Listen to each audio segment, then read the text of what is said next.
नमस्कार दोस्तों, मैं आनंद पवार आप सबका अपने YouTube चैनल राजस्थान GK आनंद पवार में आपका हार्दिक स्वागत और अभिनंदन करता हूँ।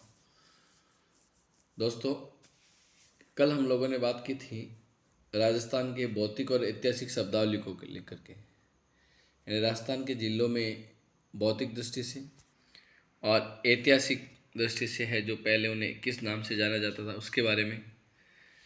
आज हम बात करेंगे राजस्थान के भौतिक प्रदेशों को लेकर के कि राजस्थान का है जो भौतिक राजस्थान का भौगोलिक स्वरूप है वो किस प्रकार का है, राजस्थान को कितने भौतिक प्रदेशों में बांटा गया है उसको लेकर के। तो सबसे पहले यहाँ हम बात करें कि राजस्थान को जो भौतिक प्रदेशों में बांटने का जो प्रयास है वो सब VC मिश्रा ने किया था। किसने किया था? VC मिश्रा ने। तो सर्वप्रथम भौतिक प्रदेशों में बांटने का जो प्रयास है वो VC मिश्रा ने किया था और दूसरा प्रयास जो है वो AK सेन ने 1968 में। तो VC मिश्रा का कहीं 1966 मिलता है, कहीं 1968 में मिलता है। और तीसरा प्रयास किया था राम लोचन सिंह ने 1971 में। ठीक है, तो अपन यहाँ पर अब मुख्यतः यहाँ सीधी बात करते हैं इस साहित्यिक शब्दावली को लेकर के। साहित्यिक शब्दावली के अंतर्गत बात यदि हम करें कि राजस्थान को है जो मरु, मेरु और माल, इन 3 क्षेत्रों में बांटा गया है। ठीक है, मरु को मरुस्थल पश्चिमी राजस्थान, मेरु को पर्वतीय क्षेत्र अरावली और माल यानी पठारी क्षेत्र हाड़ौती, इन 3 भागों में। साहित्यिक शब्दावली की दृष्टि से राजस्थान को कितने भागों में? 3 भागों में। यानी मरु जो क्षेत्र कहलाता है वो अपना मरुस्थलीय जो क्षेत्र है, मरुस्थल पश्चिमी राजस्थान, जिसे मरु के नाम से जाना जाता है। अरावली का और पर्वतीय क्षेत्र जो है उसे मेरु के नाम से जाना जाता है। यानी अरावली को और किस नाम से जाना जाता है? मेरु के नाम से। अरावली के क्षेत्र को मेरु के नाम से जाना जाता है। और हाड़ौती जो क्षेत्र है यानी पठारी क्षेत्र जो है जहाँ पर पठार है उसे माल के नाम से जाना जाता है। और अब हम आगे बात करें कि राजस्थान के भौतिक प्रदेश जो है, तो राजस्थान को भौतिक प्रदेशों की दृष्टि से 4 भागों में बांटा गया है। ये देखो, ये 4 भाग जो है राजस्थान को भौतिक प्रदेशों की दृष्टि से कितने भागों में बांटा गया है? 4 भागों में। नंबर 1 पर मरुस्थल प्रदेश, नंबर 2 पर अरावली प्रदेश, नंबर 3 पर पूर्वी मैदानी भाग और नंबर 4 पर हाड़ौती या पठारी प्रदेश। ठीक है, राजस्थान को कितने भौतिक प्रदेशों में बांटा गया है? तो 4 भौतिक प्रदेशों में। कितने भौतिक प्रदेशों में? 4 भौतिक प्रदेशों में बांटा गया है। देखो, यहाँ हम बात करें राजस्थान का जो पहला है जो क्षेत्र मरुस्थल प्रदेश। इस मरुस्थल प्रदेश का जो राजस्थान के क्षेत्रफल का है वो 61.11% भाग है। मरुस्थल प्रदेश जो है यानी पश्चिम मरुस्थल क्षेत्र जो है वो राजस्थान के क्षेत्रफल का 61.11% है। और यहाँ पर है वो 40% जनसंख्या निवास करती है। तो सबसे पहले यहाँ पर हम बात करें इनके उत्पत्ति स्थल को लेकर के, तो मरुस्थल प्रदेश जो है वो उसका उत्पत्ति स्थल 33 सागर है। यहाँ से परीक्षा में कई बार प्रश्न पूछे जाते हैं।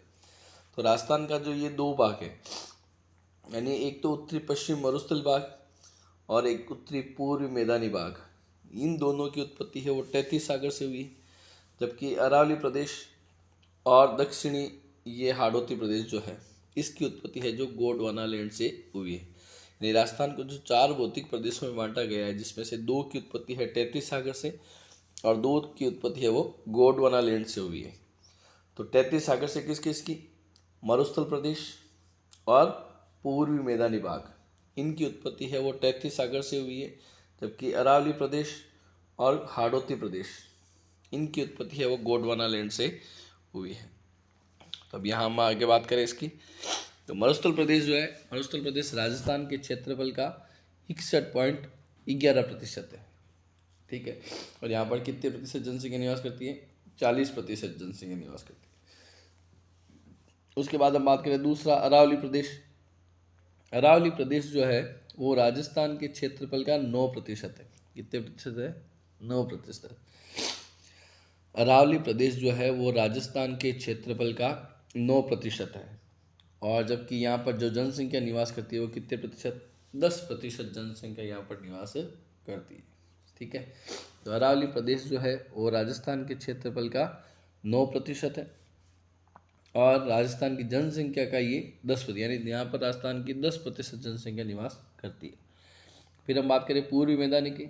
पूर्वी मैदानी का जो क्षेत्रफल है वो 23% क्षेत्रफल है, और यहाँ पर है जो जनसंख्या निवास करती है वो 39% है। ठीक है, प्रश्न यहाँ से ये भी बनता है कि सर्वाधिक जनघनत्व वाला भौतिक प्रदेश कौन सा है, तो पूर्वी मैदानी भाग जो है वो सर्वाधिक जनघनत्व वाला भौतिक प्रदेश है। ठीक है, पूर्वी मैदानी भाग है वो सर्वाधिक जनघनत्व वाला भौतिक प्रदेश है। तो यहाँ पर 23% इसका क्षेत्रफल है, और 39% यहाँ पर इसकी जनसंख्या निवास करती है। फिर हम बात करें हाड़ौती प्रदेश की, तो हाड़ौती प्रदेश जो है उसका जो क्षेत्रफल है वो 6.89% है, और यहाँ पर जो जनसंख्या निवास करती है वो 11% जनसंख्या निवास करती है। कितने प्रतिशत, 11% जनसंख्या यहाँ पर निवास करती है। ठीक है, तो इस प्रकार से यहाँ हम बात करें तो ये राजस्थान में 4 भौतिक प्रदेश है। राजस्थान को इन 4 भौतिक प्रदेशों में बांटा गया है। पहला मरुस्थल प्रदेश, दूसरा अरावली प्रदेश, तीसरा पूर्वी मैदानी प्रदेश, चौथा हाड़ौती या पठारी भाग। ठीक है, और मरुस्थल प्रदेश और पूर्वी मैदानी भाग की उत्पत्ति है वो 33 सागर से हुई है, और अरावली प्रदेश और हाड़ौती प्रदेश की उत्पत्ति है वो गोंडवाना लैंड से हुई है। अब हम यहाँ बात करते हैं मरुस्थल प्रदेश, सबसे नंबर 1 पर लेते हैं मरुस्थल प्रदेश। मरुस्थल प्रदेश को हम लेके बात करें तो मरुस्थल प्रदेश जो है वो उसे थार के मरुस्थल के नाम से भी जाना जाता है। किस नाम से जानते हैं इसे, थार के मरुस्थल के नाम से भी इसे जाना जाता है। ये जो थार का जो मरुस्थल है वो ग्रेट पेलियो आर्कटिक अफ्रीका मरुस्थल का पूर्वी भाग है। ठीक है, थार का जो मरुस्थल है वो ग्रेट पेलियो आर्कटिक अफ्रीका मरुस्थल का पूर्वी भाग है। मरुस्थल प्रदेश जो है वो किसका भाग है, पूछा जाता है मरुस्थल प्रदेश किसका भाग है, तो ग्रेट पेलियो आर्कटिक अफ्रीका मरुस्थल का ये पूर्वी भाग है। इसे थली, रेगिस्तान और शुष्क बालू का मैदान भी कहते हैं। ठीक है, मरुस्थल प्रदेश को थली, रेगिस्तान या शुष्क बालू का मैदान भी कहते हैं, और पाकिस्तान में इसे चोलिस्तान या थाल के नाम से जाना जाता है। ठीक है, इसका जो क्षेत्रफल है वो 2,33,000 है, और जबकि राजस्थान में इसका जो क्षेत्रफल है 1,75,000 है। पहले ये क्षेत्रफल 58% था और वर्तमान में 61.11% पर है। ठीक है, और ये इसका है जो इसका अक्षांश विस्तार और देशांतर विस्तार है। ठीक है, 30 डिग्री उत्तरी अक्षांश से ये 25 डिग्री, और 69 डिग्री 30 मिनट से 76 डिग्री 45 मिनट पूर्वी देशांतर। ये मरुस्थल प्रदेश का है जो अक्षांश और देशांतरी विस्तार है। ठीक है, किसका है, मरुस्थल प्रदेश का, जबकि राजस्थान का अलग है। मरुस्थल जो है वो ये मरुस्थल का 3/5, यानी राजस्थान का जो मरुस्थलीय जो क्षेत्र है वो मरुस्थल का 3/5 भाग है। कितना, विश्व का जो मरुस्थल है उस मरुस्थल का 3/5 भाग है जो राजस्थान का मरुस्थल है, और राजस्थान के क्षेत्रफल का जो है वो 2/3 भाग है। राजस्थान के क्षेत्रफल का 2/3 भाग, यानी हमने देखा था क्षेत्रफल 61.11% है, तो राजस्थान के क्षेत्रफल का ये 2/3 भाग है। और राजस्थान को 2 भागों में बांटती है ये 50 सेंटीमीटर वर्षा रेखा। कल भी हमने बात की थी कि राजस्थान को 2 भागों में बांटने वाले जो रेखा है वो 50 सेंटीमीटर वर्षा रेखा है, जबकि मरुस्थल को 2 भागों में बांटने वाली जो रेखा है वो 25 सेंटीमीटर रेखा है। इसको लेकर के कल भी हमने अपनी क्लास में बात की थी। तो राजस्थान को जो 2 भागों में बांटती है वो कौन सी है, 50 सेंटीमीटर वर्षा रेखा, जबकि मरुस्थल को 2 भागों में जो बांटती है वो है 25 सेंटीमीटर वर्षा रेखा। ठीक है, और राष्ट्रीय कृषि आयोग जो है, तो राष्ट्रीय कृषि आयोग ने है जो मरुस्थल को जो बांटा है उसमें मरुस्थल के अंतर्गत है जो 12 जिले आते हैं। राजस्थान के कितने जिले आते हैं? 12 जिले। राष्ट्रीय कृषि आयोग द्वारा घोषित 12 जिले जो है वो राजस्थान के मरुस्थल भाग में आते हैं, जिसमें जोधपुर संभाग के 5 जिले आते हैं सिरोही को छोड़कर। जोधपुर संभाग के अंतर्गत 6 जिले आते हैं। तो जोधपुर है, ये बाड़मेर है, जैसलमेर है, पाली है, सिरोही है और जालौर है। तो सिरोही को छोड़ करके जोधपुर संभाग के 5 जो जिले हैं वो किसके अंतर्गत आते हैं? राष्ट्रीय कृषि आयोग द्वारा जो मरुस्थल क्षेत्र के जो जिले हैं उसके अंतर्गत। बीकानेर संभाग के 4 जिले, बीकानेर संभाग के चारों जिले, बीकानेर संभाग के 4 जिले कौन कौन से? बीकानेर, हनुमानगढ़, गंगानगर और चूरू। ये चारों जिले हैं वो इस राष्ट्रीय कृषि आयोग द्वारा घोषित 12 जिलों के अंतर्गत आते हैं। शेखावटी के 3 जिले, देखो शेखावटी के तो जो 3 जिले हैं उसके अंतर्गत यदि हम बात करें तो शेखावटी में 3 जिले कौन कौन से आते हैं? ये चूरू, झुंझुनू और सीकर। ठीक है, ये सीकर, चूरू और झुंझुनू।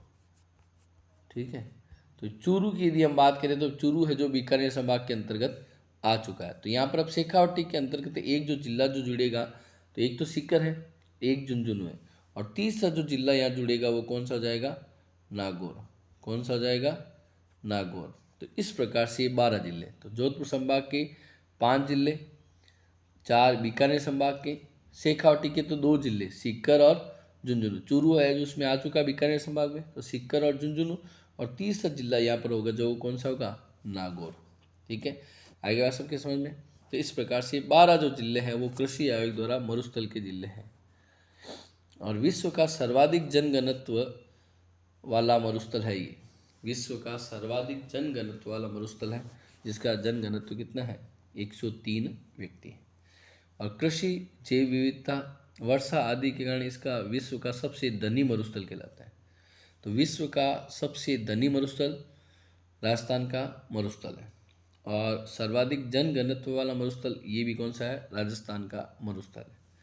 ठीक है, फिर अपन इसमें से मुख्य मुख्य यहाँ पर हम बात करते हैं कि सर्वाधिक सौर ऊर्जा संभावना के कारण यह विश्व शक्ति ग्रह कहलाता है।